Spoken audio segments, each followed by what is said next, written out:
You ever get the feeling that history has more secrets than it lets on? That some stories, the truly strange ones, are deliberately tucked away? Well, let's talk about what happened in 1911, deep in the Nevada desert, because it's a story that seems to have been conveniently forgotten. Miners, looking for bat guano to sell as fertilizer, stumbled upon a place called Lovelock Cave. What they were digging for was valuable, sure, but what they found beneath it was priceless and terrifying. Imagine their shock as their shovels hit not just dirt, but ancient artifacts and bones. Massive bones.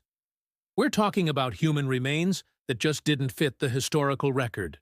As they dug deeper, through layers of guano that had accumulated over thousands of years, the full picture started to emerge. They unearthed sandals, woven from tule reeds, but these were no ordinary footwear. They were 15 inches long. For perspective, that would fit someone with a modern U.S. shoe size of around 25.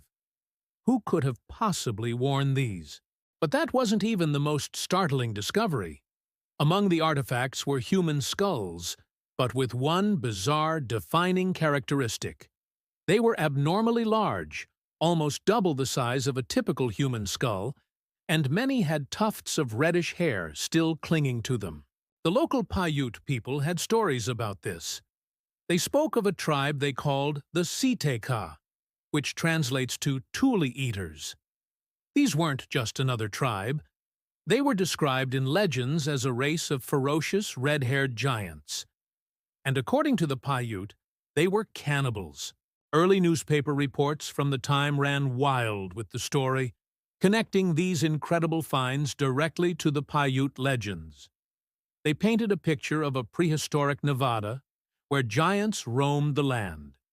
These accounts claimed that the Paiute tribes eventually banded together, fought a long war against the Siteka, and finally cornered the last of them in a cave. And here's where the story takes a chilling twist that connects everything. The legend says the Paiutes trapped the last of the Siteka giants in that very cave and set a massive fire at the entrance, suffocating and burning alive anyone who didn't try to escape.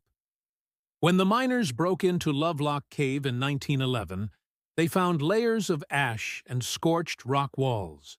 Did they just accidentally unseal a tomb? So what happened to these giant skeletons?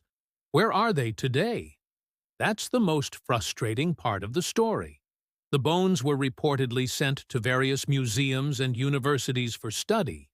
And then they vanished. Most have been lost, misplaced, or simply locked away in private collections, far from public view. Officially, modern science says they were just unusually tall people, not giants. But how does that explain the 15-inch sandals and the oral history of an entire people? It leaves us wondering. When a legend leaves behind physical footprints, maybe it's time to re-examine what we think we know about history. If you love exploring the mysteries that have been buried by time, make sure you hit that subscribe button and ring the bell. There are so many forgotten finds waiting to be uncovered.